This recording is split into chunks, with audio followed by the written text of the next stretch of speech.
cette décision? Est-ce un recul démocratique, comme le disent certains? Pour parler de recul démocratique, il faut déjà pouvoir parler de démocratie. Est-ce que lorsque la représentativité, qui est un pilier essentiel de la démocratie, est absente, nous pouvons toujours parler de démocratie?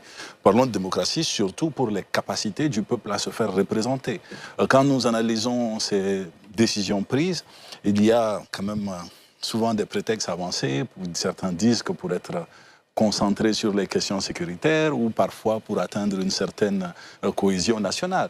La réalité est que c'est une preuve, une belle preuve d'ailleurs, que celui-là, qui n'a pas su, par ses idées, convaincre les populations d'adhérer à un projet national, veut, au lieu de converger ces diverses opinions, les supprimer et ne laisser vivant que sa seule propre opinion.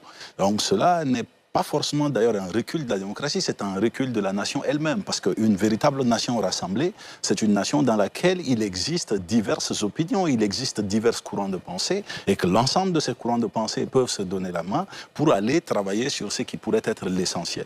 Mais supprimer tous les courants de pensée et ne maintenir qu'un seul, ce n'est pas forcément aller vers ce qu'on appelle une unité nationale, c'est aller vers peut-être une unicité politique, ou bien, j'ai envie de même dire, c'est une véritable forme de se mentir à soi-même en se disant que oui, nous avons uni les gens et par la force. Ce qui est sûr, la cohésion nationale ne se décrète pas, et donc en interdisant les partis politiques ou autres, on ne force pas vers une cohésion nationale, bien au contraire, on approfondit les divisions.